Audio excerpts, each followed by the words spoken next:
Magkakaya po tayo. Kamaya po natin ang bawat isa sa Panginoon.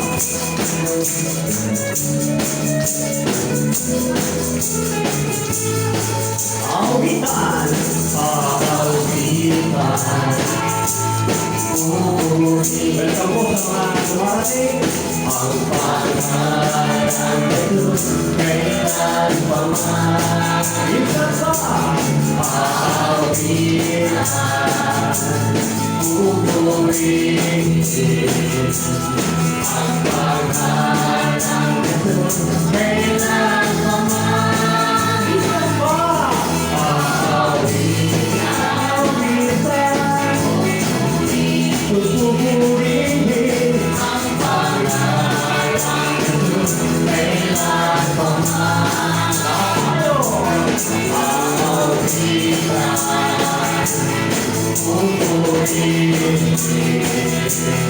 ang pangalan nito kailan pa man.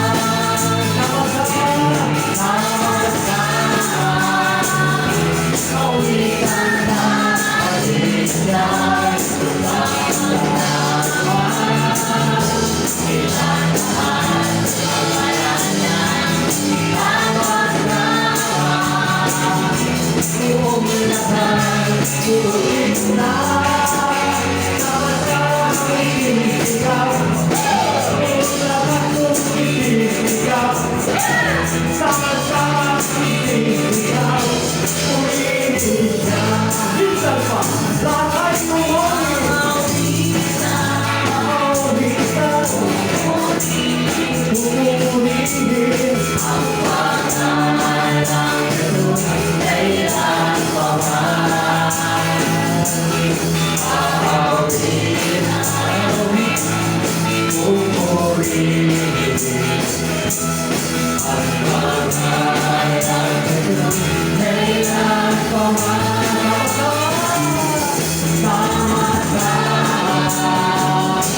Awitan na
paligyan,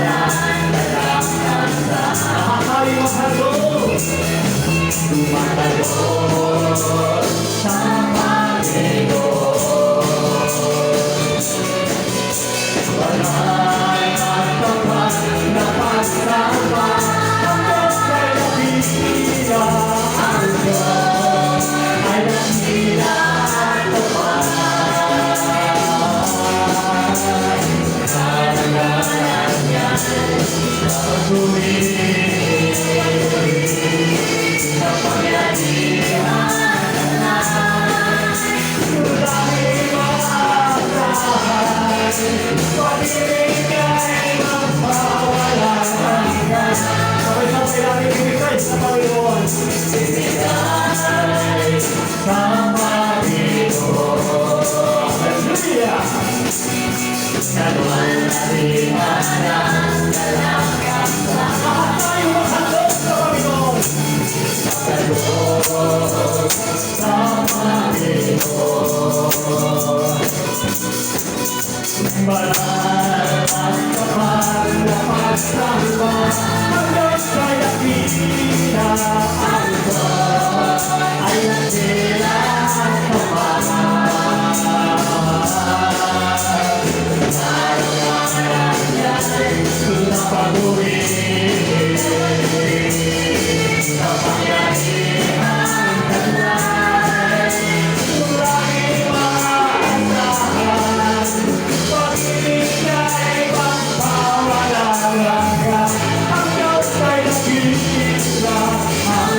Manatili po tayo sa presensya ng Panginoon. Sabi niya dyan, chapter 3, verse 16, gayon na lamang ang pagsinta ng Diyos sa buong sanlibutan. Na ibinigay niya ang kanyang buktong na anak upang ang sino sa kanya sa mga palataya ay huwag papahamak kundi magkaroon ng buhay na wala hanggan. Ganito po at hindi pag-ibig ng Panginoon sa atin. Ama, nakaani po sa oras na ito. Patuloy po kaming katagpuin ng iyong kapangyarihan. Maranasan mo namin, Panginoon, ang iyong patuloy na pagkilos sa buhay namin. Bigyan mo kami ng lakas. Bigyan mo kami ng katatagan sa aming buhay.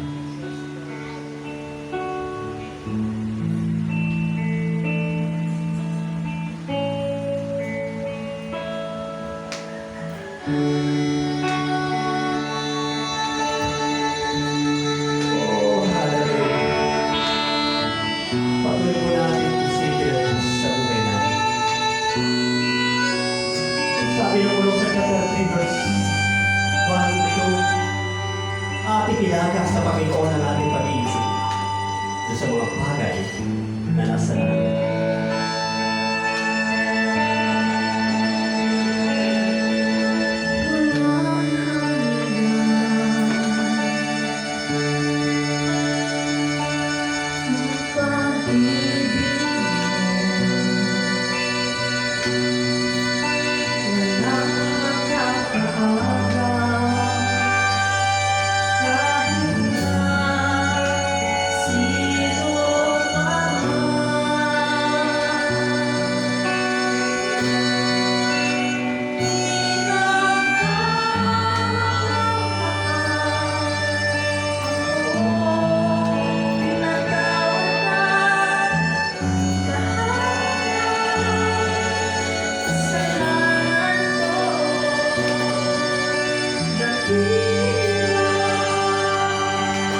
pag-ibig mo. Ang pag-ibig mo. Walang makakalaw kahit na sino pa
natin ang Panginoon. Salamat, Ama, sa iyong dakilang pagmamahal. Salamat, Panginoon, sa patuloy na pagmamahal, pag-unawa mo sa amin. Sa kabila ng aming mga pagkukulang at kagulangan, Panginoon. Pinupunan mo kami, Panginoon. Tinutulungan mo kami, Panginoon.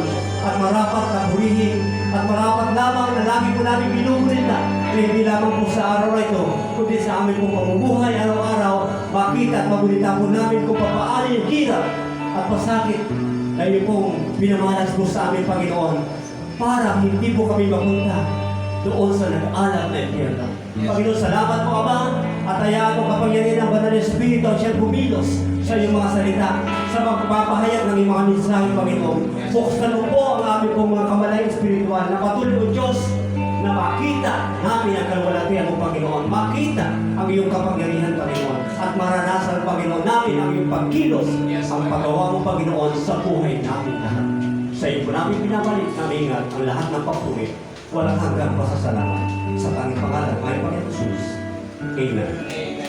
Bago po tayo dito sa unang wika ng ating hapong Panginoon na matatagpuan po natin sa Lucas chapter 23 sa verse 34. Kung tayo po ng Biblia ay buklatin po natin mga kapatid ang salita ng Diyos. Samahan niyo po magipagkaisa tayo mga kapatid. Sabi po rito sa Luke 23:34, ito po yung unang wika ng ating hapong Panginoon. At sinabi ni Jesus, Ama, patawarin mo sila sapagkat hindi nila nalalaman ang kanilang ginagawa at sa pagpapahagi nila ng kanilang mga suot ay kanilang pinagsapalaran. Ito po yung unang wika ng ating hapong Panginoon na yung sinasabi rito, yung patawarin mo sila sapagkat hindi nila nalalaman ang kanilang ginagawa. Alam po natin mga kapatid, siguro yung mga tayo po'y wala sa Panginoon, alam natin na tayo po ay hindi natin alam yung ating pong mga ginagawa. Pero ngayon, i-reflect ko na po ngayon mga kapatid, alam na natin yung ginagawa natin. Kilala na natin ang ating pong Panginoon. At ang prayer ng ating pong Panginoon dito ay napakahalaga sa bawat isa po sa atin. Na yung panalangin ng ating Panginoon dito, doon sa ating pong mga ginagawa, ay doon nakadepende yung pag-response natin sa ating pong Panginoon. Ang nakikita ko po rito mga kapatid, sa panahon po natin ngayon, kung bakit nananalangin ang ating pong Panginoon, dahil yung pag-ibig niya sa tao na ayaw po niya mapahamak ang tao po mga kapatid, maging sa panahon natin ngayon. Nagkakamali tayo, nagpupulang tayo mga kapatid. Pero ang nais ng ating pong Panginoon, hindi sa lahat ng oras mga kapatid ay pakikinggan tayo ng Diyos. Hindi sa panahon na yan mga kapatid ay mananalangin ang ating pong Panginoon na patuloy tayong patatawarin sa ating pong mga pagkukulang. Paano kung paulit-ulit yung ginagawa ng kasalanan ng tao? Mga kapatid, hindi na yan pakikinggan. Dahil sa panahon po noon, sa Old Testament mga kapatid, sa Genesis, mababasa natin yan sa chapter 6, 5 and 6, nakita ng Diyos mga kapatid na mabigat ang kasamaan po ng tao. Hindi po ba mga kapatid? Nakita ng Diyos na mabigat at ang desisyon ng Panginoon doon mga kapatid, lilipulin po ang tao. Sa ngayon po mga kapatid, itong panalangin ng Diyos, ng ating Panginoon, para bagang request ng Panginoon, sana Panginoon, patawarin mo sila. Paano nga ni mga kapatid kung paulit-ulit yung ginagawa ng marami kong tao ngayon mga kapatid, hindi na patawarin. At dumating yung punto na sasabihin ng Diyos, nilipulin ko ang tao. Sabihin talagang bubunamin niya ang tao. Kasi ganito po yung mangyayari sa panahon po natin ngayon, na kung ang tao po mga kapatid ay hindi talaga sila tatalikod sa kasalanan, ay pwede po mapahamak ang tao. Kaya sa bawat isa po sa atin, kung bakit sinasabi ng Panginoon dito na Panginoon, patawarin mo sila sapagkat hindi nila nalalaman ang kanila pong mga ginagawa sa atin pong sarili mga kapatid. Alam natin ang kasalanan. Alam natin ang mali at ang tama. Kaya ang kailangan natin ngayon mga kapatid, ang gawin po natin yung pagtalikod dun sa kasalanan. At may dalawang kasalanan, mga kapatid, na dapat natin malaman. Yung kasalanang hindi sinasadya at yung kasalanang pananadya. Huwag tayo doon sa pananadya. Dahil hindi tayo pagkikinggan ng Diyos dyan, mga kapatid.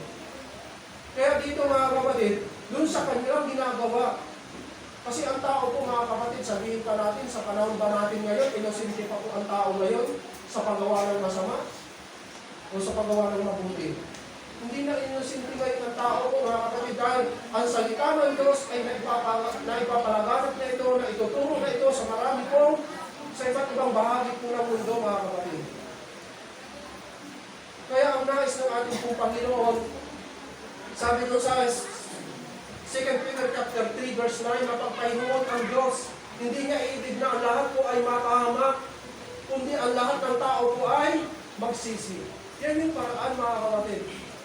Kaya ang Panginoon, mga kapatid, napakahalaga sa bawat isa po sa atin yung ating pong ginagawa ngayon. Amen. Yun yung kinakailangan natin magawa ngayon, kung ano po yung dapat natin magawa. Yun yung ipapanalangin sa atin ng Panginoon. Siguro pwede tayo magkulang, pero ang kinakailangan natin ngayon, mga kapatid, na tayo rin ay manalangin sa Panginoon. Na sana yung buhay natin, maingatan po natin. Amen. Dahil ang sabi dito sa salita ng Panginoon, yung kasalanan kasi dito, mga kapatid, sa hindi natin pagkaalam, pwede tayong mga kapatid na maging exempted dito, dun sa kasalanan na hindi natin alam. Pero doon sa pananadya, mga kapatid, hindi na tayo ito-consider dito ng Diyos. Dahil alam natin ang salita ng Diyos, alam natin ang kasalanan, alam natin yung mabuti at masama, mga kapatid. Dahil yung salita ng Diyos na pinapangaral sa atin, itinuturo sa atin ito, mga kapatid, na ang tao po, mga kapatid, ay maging matuwid sa harap ng Panginoon. Kaya ang sinasabi po dito sa salita ng Diyos, hindi nila nalalaman ang kanila pong ginagawa. Alam natin, mga kapatid, kilala natin ang Diyos. Kilala natin kung ano yung pagkatao natin. Alam natin yung ating pong mga ginagawa. Sa ibang salita, mga kapatid, maliwanag sa atin ang salita ng Diyos. May maalam sa atin, mga kapatid. Hindi ko po sinasabi na hindi na tayo nagkakamali. Kasi kapag yung pananadyang kasalanan, ito po yung mabigat, mga kapatid. Kasi nakita ng Diyos sa Genesis chapter 6, sabi nga doon, nakita ng Diyos na mabigat ang kasamaan ng tao. Ang kanilang pag-iisip ay parating masama na lang palagi kung kanilang mga haka. Kaya kung bakit nakiusap ang Panginoon na nalangin sa Ama, patawarin mo sila sapagkat hindi nila nalalaman ang kanila kong ginagawa. Totoo po yan, mga kapatid. Totoo po yan. Hindi pa nila alam ang salita ng Diyos. Parang noon tayo rin, mga kapatid, nung tayo wala pa sa Panginoon, ganyan na ganyan ang buhay po natin. Malaya tayo nakakagawa ng kasalanan, nakakasuway tayo, nakakasalangsang tayo, mga kapatid.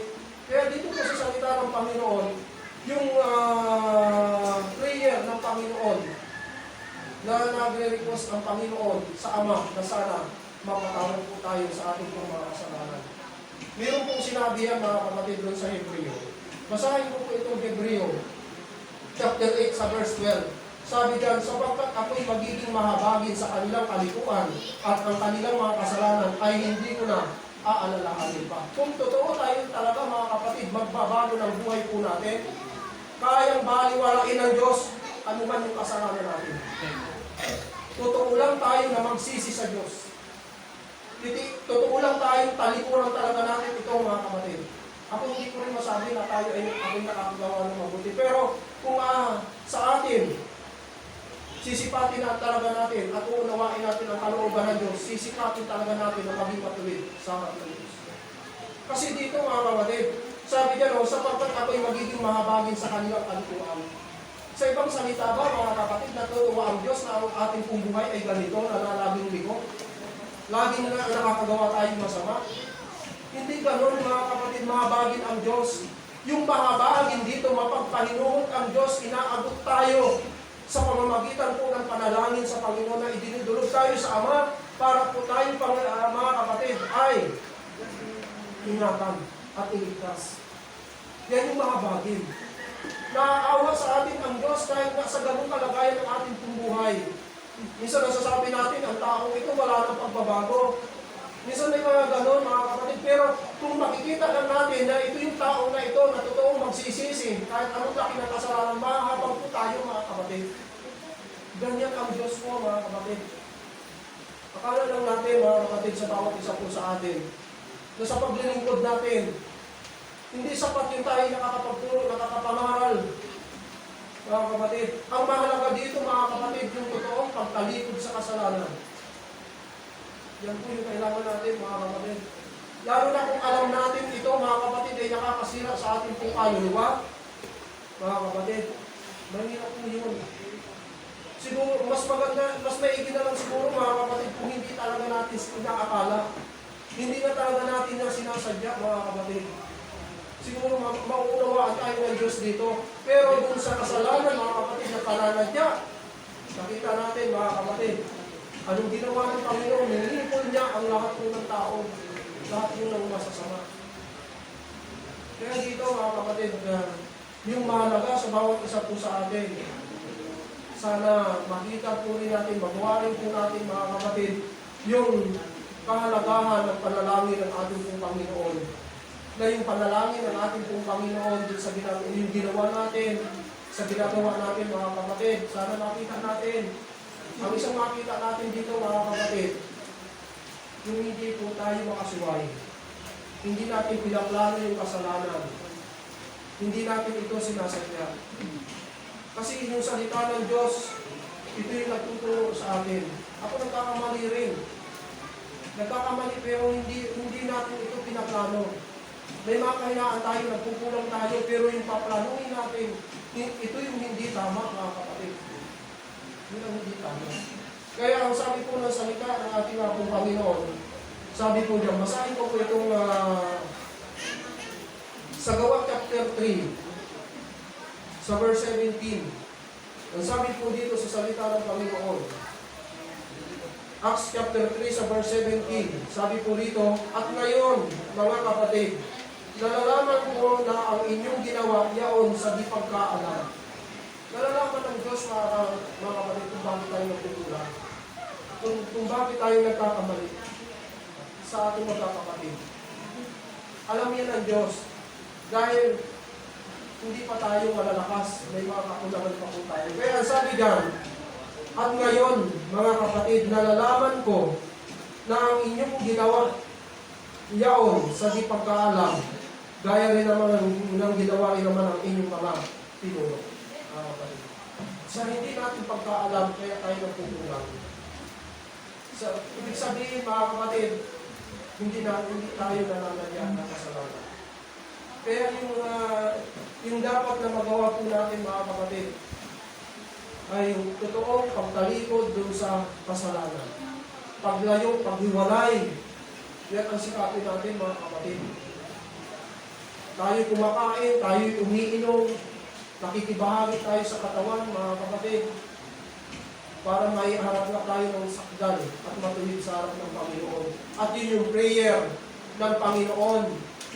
Kung hindi pa natin ito nagagawa, mga kapatid, ngayon, kung hindi pa natin nagagawa ito, mga kapatid, may pagkakataon pa na gawin po natin ito sa ating po mga sarili. Dahil ito yung kinakailangan na magawa po natin para po tayo, mga kapatid, ay pakinggan ng Diyos.